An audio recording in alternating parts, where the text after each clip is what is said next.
Fil-messaġġ tiegħu għas-sena l-ġdida, il-Prim Ministru Robert Abela qal li fl-2026 il-Gvern se jidħol fażi ġdida ta' ħidma biex il-familji Maltin u Għawċin jagħmlu dik li sejjaħ bħala l-qabża li jmiss. Semma bosta siti li l-Gvern qal li se jrot lill-poplu fosthom Manuel Island, is-sit tal-White Rocks u Fort Campbell. Hawnhekk għamilha ċara li Forti Tinjef taslima sena ta' priorità għal li jinsab determinat li dan il-wirt kulturali ta' valur nazzjonali u internazzjonali jiġi salvat. Fakkar li fuq dan is-sit hemm obbligi kontrattwali li nħolqu fi żmien amministrazzjonijiet preċedenti, iżda tenna l-impenn tal-Gvern li salvaħ minn żvilupp u jintrat lill-poplu għad-gawdija tal-familji.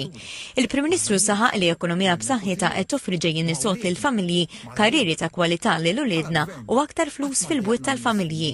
Qal li grazzi għal din il-qawwa ekonomika, il-Gvern jista' jkompli jkun ta' spalla l-familji, bajnuniet bħalma huwa childcare bla ħlas, trasport pubbliku bla ħlas bl-art u bil-baħar, is-sussidji fuq l-enerġija u tneħħija tal-income tax minn fuq ġenituri middle class.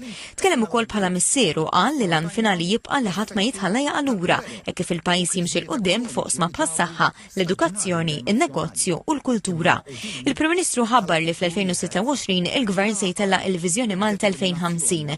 Sejħilha bħala l-ewwel pjan komprensiv mibni fuq konsultazzjoni pubblika li għandu 3 milja ewlenin, titjib fil-kwalità tal-ħajja, tħul tal-familji li jaqbeż b'terz dak tal-medja Ewropea u sodisfazzjon tal-poplu fost l-aqwa 5 pajjiżi Ewropej. Tenna li din il-ħidma teħtieġ għaqda u l-idea ta' kulħadd biex il-pajjiż jasal għall-miri tiegħu. Il-Prim Ministru fisser il-Baġit 2026 bħala wieħed storiku fokat fuq il-familji.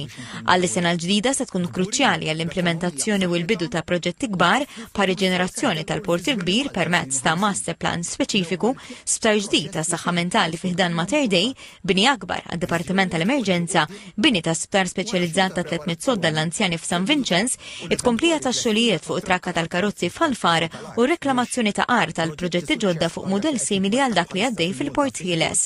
Fil-qasam diplomatiku Dr. Abela qal li Malta se tkompli tkun vuċi għal paċi fil-Vant Nofsani u sostna li Malta wrid kuraġġ u sens ta' deċiżjoni tajba meta kienet waħda minn 4 pajjiżi biss Ewropej li waqt li kienet favur li l-Unjoni Ewropea tajn lill-poplu Ukren baqgħet iżżomm sod biex l-għajnuna tingħata bla ma jinħolqu tensjonijiet ġodda jew li jingħalaq il-bieb għal paċi.